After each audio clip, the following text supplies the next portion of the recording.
soporté el miedo atroz entre las mantas, que todos me dieran la espalda, y todavía sigo en pie.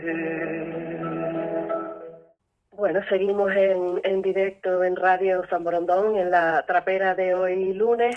Nos vamos, como les decíamos al principio, a saludar a Juan Torres López, que nos está escuchando. Muy buenos días, Juan. Hola, muy buenos días, muchos saludos. Bueno, pues hoy con muchas cuestiones para valorar en este análisis alternativo, ¿no? Esta semana económica desde otro punto de vista que pues estás tú planteando desde hace varias semanas y que, bueno, pues tanto celebran también nuestros oyentes. Vamos a comentar hoy, nos planteaba Juan, una serie de cuestiones que las vamos a enumerar. La primera de ellas es en los 30 años, el 30 aniversario de la Conferencia Mundial de Pekín. Luego también del informe sobre el estado del agua en el planeta en 2024. Hablará sobre la Amnistía Internacional, que Amnistía Internacional pide que se desconecte la economía que facilita los crímenes de Israel. Hablará sobre los primeros pasos para que Estados Unidos adquiera TikTok. Y por último, bueno, dos temas más: el nuevo ataque de Estados Unidos a lanchas en el Caribe. Y bueno, no sé si se me queda alguno más, pero ya te lo iremos preguntando. Empezamos por el primero, si te parece, por ese 30 aniversario de la conferencia de Pekín. Sí, en realidad no es una noticia de esta semana como tal, pero sí el 15 de septiembre se ha celebrado, yo creo que se puede celebrar los 30 años de la finalización de aquella conferencia a la que asistieron 189 gobiernos, también agencias, ONGs, y más de 17.000 participantes, y que yo creo que todo el mundo, sobre todo las mujeres, consideran con razón que fue como una especie de pistoletazo de salida para la aplicación de nuevas políticas de igualdad entre mujeres y hombres en todo el mundo. La verdad es que después de aquella conferencia los avances han sido muy importantes en muchas áreas: en empleo, en economía, en participación política, en lucha por la paz, en inclusión, en medio ambiente. Alrededor del 88% de los países que asistieron han aprobado medidas que de alguna manera pues han mejorado la lucha contra la violencia contra las mujeres, las condiciones de empleo, de acceso a la educación, a la sanidad, el combate contra la pobreza de las mujeres. Eh, para que se hagan una idea quienes nos están escuchando, pues en estos 30 años se han llevado a cabo, hasta el año 24, hasta el año pasado, ¿no? Pero se han llevado a cabo 1.531 reformas legales, de alguna manera u otra, impulsando la igualdad entre mujeres y hombres. Pero a pesar de eso, y eso yo creo que es lo importante que hay que decir, pues hoy día las mujeres siguen gozando del 64% de los derechos que tienen los hombres. Es verdad que se han multiplicado el número de mujeres en los parlamentos, pero las tres cuartas partes de los escaños los tienen los hombres. Se han conseguido avances en la lucha contra la pobreza, pero se tardará como 130 años en conseguir que se erradique la pobreza que afecta a las mujeres y sobre todo a las niñas. Los actos de violencia contra las mujeres se han aumentado en un 50% solo de 2022. La mortalidad materna no ha disminuido desde 2015. Las mujeres siguen realizando 2,5 veces más trabajo doméstico que los hombres. O sea, se ha avanzado mucho, pero son muchas todavía las cuestiones que quedan por resolver y por mejorar. Y eso es fundamental no solamente por una cuestión ética, de moral elemental, porque la discriminación entre mujeres y hombres es algo inaceptable desde cualquier punto de vista, pero es que desde un punto de vista incluso económico, ¿no? Más, quizás si se quiere, más materialista, que es un poco mi tarea, pues es que es un despilfarro. Un informe de McKinsey, un instituto de análisis internacional, estimó que si hubiera una participación equitativa de las mujeres en la fuerza laboral, se podrían añadir 12 billones de dólares al PIB mundial en 10 años. O sea, es que el que no haya igualdad entre mujeres y hombres es un despilfarro. Así que hay que seguir luchando. Hay que ser conscientes de que la desigualdad entre mujeres y hombres hay que combatirla. Y me vienen a la memoria, precisamente por eso, unas palabras de una mujer que tuvo una lucha por la igualdad y contra la pobreza y con la discriminación, que fue Angela Davis, que decía: no estoy aceptando las cosas que no puedo cambiar, estoy cambiando las cosas que no puedo aceptar. Así que hay que empezar por no aceptar que se produzca esta discriminación entre mujeres y hombres. Pues magnífico. Seguimos con otro tema, el informe sobre el estado del agua en el planeta en 2024. Sí, esta sí que ha sido una noticia de estos días últimos, que se ha publicado efectivamente la edición del último año, de 2024, el informe sobre el estado de los recursos hídricos mundiales, que es como técnicamente se llama. Quizá el titular que mejor refleja el contenido del informe es uno que es dramático, ¿no? Solo 1/3 de las cuencas fluviales del mundo experimentaron condiciones normales. Y dice el informe que 2024 ha sido un año extraordinariamente marcado por temperaturas récord, que ha producido fenómenos climáticos extremos, temperaturas globales que superaron en 1,55 grados los niveles preindustriales, el año más caluroso en los últimos 175 años de registros. Y todo eso pues ha hecho que se sucedan en unos sitios sequías, en otros sitios lluvias torrenciales, inundaciones, que ríos, embalses, lagos, aguas subterráneas y glaciares pues hayan registrado, como digo, desviaciones significativas de lo normal. En África se han perdido miles de vidas, millones de personas han tenido que desplazarse como consecuencia de todos estos fenómenos. Es un daño, incluso un daño económico brutal, porque lo que está ocurriendo es que estos cambios en el clima, en gran medida ocasionados por las actividades de los seres humanos, altera, según dice el informe, el ciclo del agua, que se hace cada vez más errático, y eso pues crea problemas para las sociedades, para las economías, para los gobiernos y por supuesto para las personas, en mucha mayor medida, como ya hemos comentado en otras ocasiones, pues para la gente y los países de menos recursos. Y dice el informe que lo que quizás resulta más dramático de todo esto, pues es que los gobiernos saben lo que tendrían que hacer, tienen a su mano políticas que podrían hacer frente a todos estos problemas en la gestión en la gestión y en los efectos que sobre nuestros recursos hídricos, que es un recurso vital para la vida, está provocando el cambio climático. Se podrían llevar a cabo políticas que reducirían estos impactos y el informe dice no se están llevando a cabo. Y también, por citar una frase que a mí me gusta siempre recurrir al pensamiento de otras personas, esta noticia sobre esto que está pasando con este recurso tan fundamental para la vida me recordaba también unas palabras de Víctor Hugo hace ya casi 2 siglos, que lo dijo.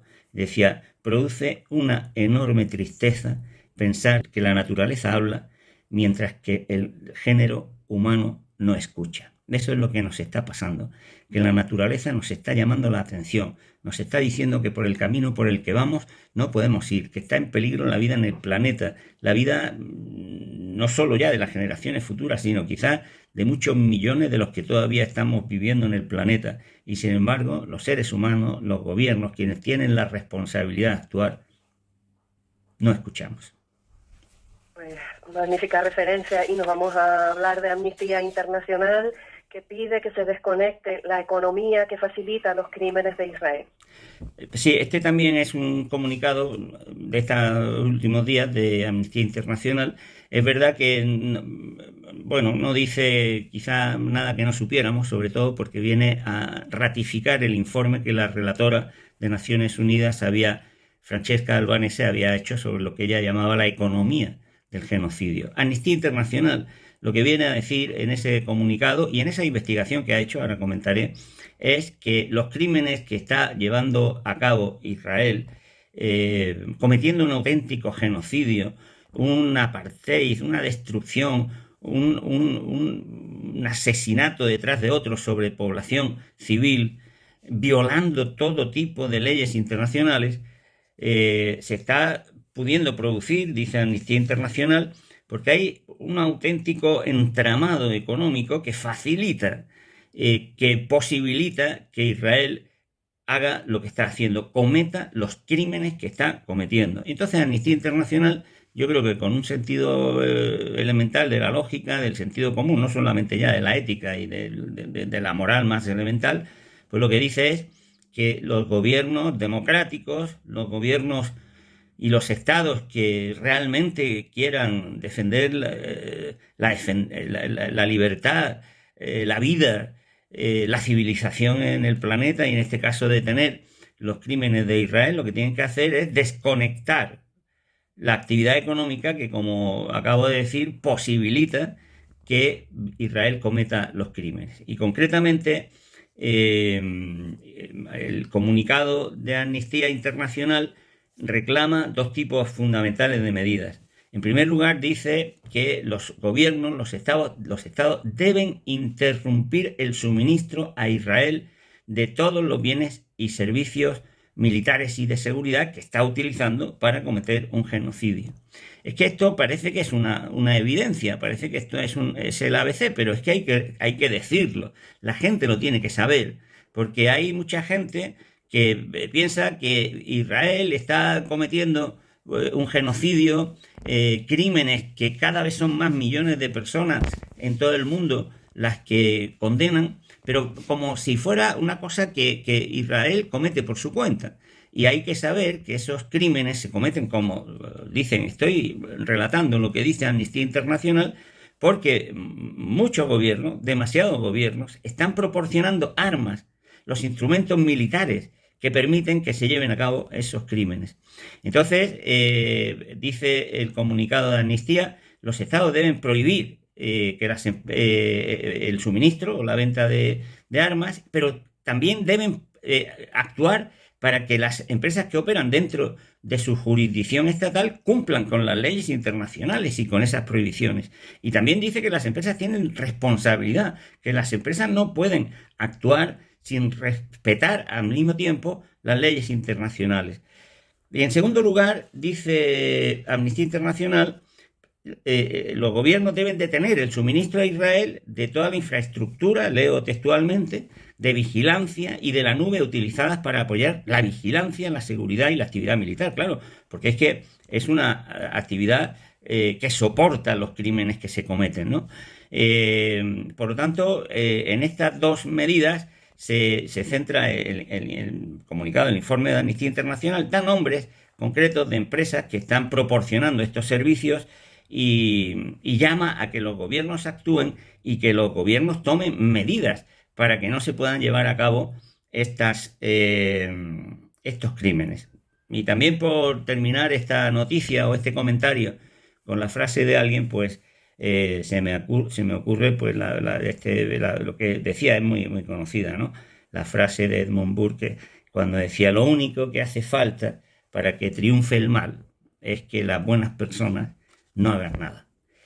Si se están cometiendo en Israel los crímenes que se están cometiendo, en buena medida está ocurriendo porque las buenas personas del mundo, me atrevería a decir que los buenos gobiernos en el mundo, yo no sé si los hay, no están haciendo nada o están haciendo lo insuficiente. De hecho, el informe de Amnistía Internacional concretamente dice textualmente, y con eso termino: la sociedad civil y el público en general deben movilizarse y hacer campaña, hasta lograr lo antes mencionado. Ojalá la gente se dé cuenta de que hay que respetar la vida y que hay que plantarse ante todas estas atrocidades, movilizándose y haciendo campaña para lograr que los gobiernos desconecten la economía, como dice Amnistía Internacional, que está permitiendo que Israel cometa estos crímenes. Pues seguimos con otros temas, los primeros pasos para que Estados Unidos adquiera la red social TikTok. Pues también es una noticia de estos días, ¿no? Bueno, ya es algo que se venía hablando hace ya mucho tiempo, porque Trump decía que eso lo iba a resolver, pero se ha ido retrasando. Hay una ley que se aprobó en abril del año pasado en Estados Unidos, que es la ley, se llama, de protección de los estadounidenses contra aplicaciones controladas por adversarios extranjeros, que dice que una empresa como la que controla TikTok, de matriz china, debe ceder sus participaciones en las operaciones estadounidenses, en este caso de TikTok, antes de una fecha límite que había establecido, porque si no se iba a enfrentar a la prohibición. Eso se ha ido retrasando, pero ya esta semana la portavoz del gobierno de Estados Unidos dijo que ya estaba prácticamente cerrado el acuerdo y que TikTok, no hace falta decir lo que es, ¿no? Es esa aplicación de vídeos que quien no ha entrado en alguna ocasión y que está teniendo tanta influencia no solo en la vida personal, sino en la vida política, yo creo que en todo el mundo, pues decía la portavoz del gobierno de Estados Unidos que ya prácticamente el acuerdo estaba hecho y que iba a pasar a estar bajo el control de una junta de 7 miembros que incluía a 6 estadounidenses. Es verdad que los funcionarios chinos han dicho que el acuerdo no está tan claro y han dejado ahí algún mensaje contradictorio. O sea, no está claro lo que vaya a pasar. De hecho, es curioso, ¿no?, que el presidente Trump haya dicho que va a ir a entrevistarse con el presidente de China con motivo de la venta de TikTok, ¿no? Pareciera que eso es una cosa de una importancia grandísima, ¿no? Es verdad que tiene importancia muy grande por el efecto, por la influencia, naturalmente, que tiene, ¿no? Pues bueno, yo lo que me gustaría destacar rápidamente, porque me interesa que la gente lo conozca, y porque se está hablando menos de eso. Se habla mucho de la venta, de que Estados Unidos va a pasar a tener TikTok, pero ¿quién lo va a tener? ¿Quién lo va a controlar? Dice Estados Unidos. No, Estados Unidos no, porque Estados Unidos es una cosa.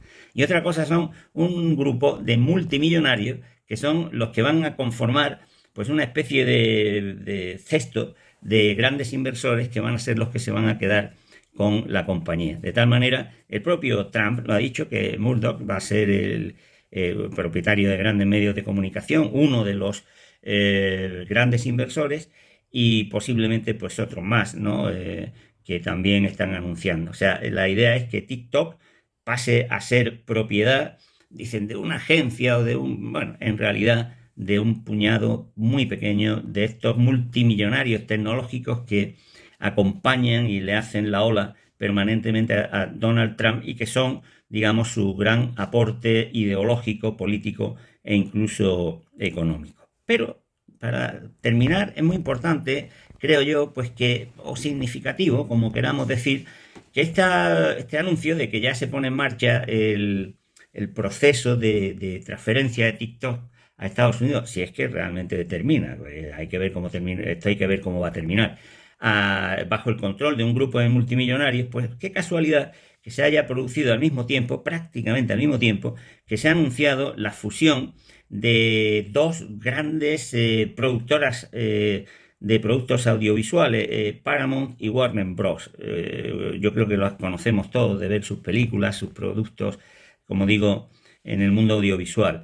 Lo cual va a cerrar todavía más el grupo de la muy pequeño, de grandes empresas que controlan el mundo de la producción de imágenes y de películas.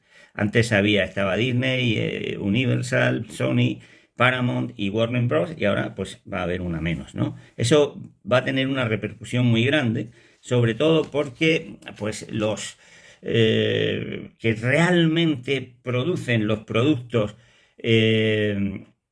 audiovisuales van a tener, concretamente en esa gran industria que es Hollywood, pues mucha menos libertad, mucha menos capacidad de intervenir y de ser libres. Y también esto pues coincide en los mismos días en los que se ha anunciado un acuerdo entre Amazon y Netflix, tampoco hace falta decir qué tipo de empresas son, para, digamos, utilizar conjuntamente y colaborar en materia de publicidad, lo cual también va a concentrar mucho más el mercado. Nos están diciendo constantemente que el capitalismo es la economía de la competencia, de la libre empresa, y lo que ocurre y lo que vemos día a día es que el capitalismo es la economía de los grandes oligopolios, de las grandes empresas que cada vez controlan mayores proporciones del mercado y que pueden hacer pues prácticamente lo que quieran. Y para colmo de colmos, pues también estas tres cosas,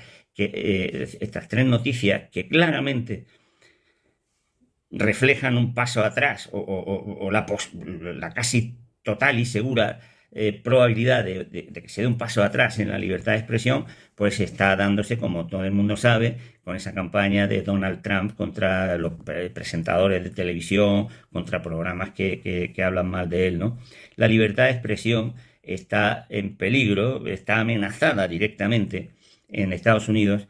Y también viene bien, para terminar esta noticia, recordar la frase, pues, que dijo nada más y nada menos que el primer presidente de Estados Unidos, George Washington, que decía: si nos quitan la libertad de expresión, nos quedamos mudos y silenciosos y nos pueden guiar como ovejas al matadero.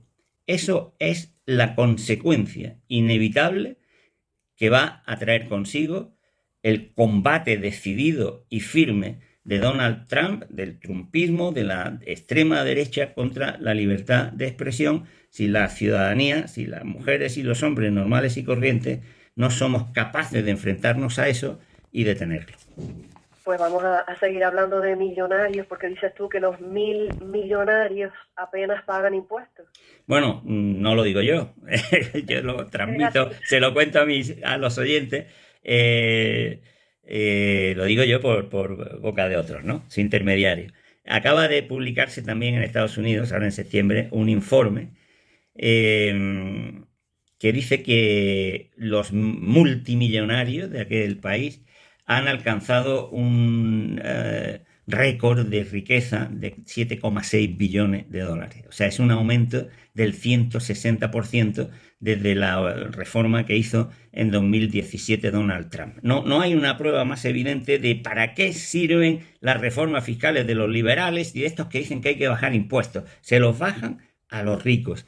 Ese informe en Estados Unidos dice que las 400 familias más ricas pagaron una tasa impositiva federal de tan solo el 8,2%. Cualquiera que nos esté escuchando, ¿cuánto paga en el IRPF?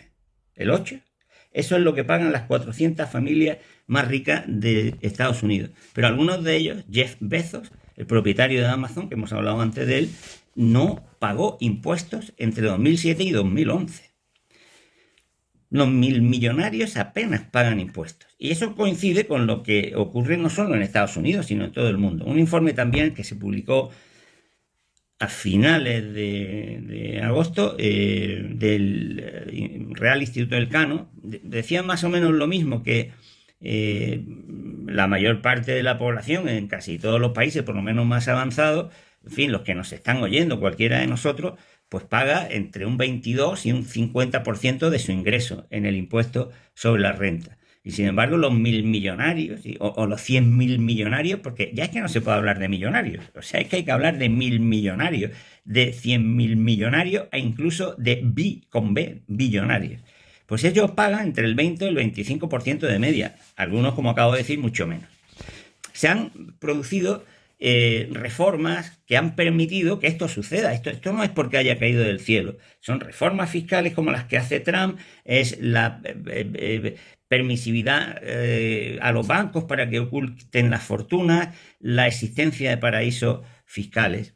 Y es una injusticia, es una barbaridad. Quiero terminar esta noticia con un comentario añadido. Mira, en la riqueza neta del planeta, o sea, en todo, que no se cuenta toda, pero bueno, según los datos de informes que se han publicado anualmente, sería de unos 492 billones de dólares. Si se pusiera un impuesto del 1%, un 1% sobre esa riqueza, se obtendrían 5 billones de dólares. Es lo que sería necesario para combatir el cambio climático.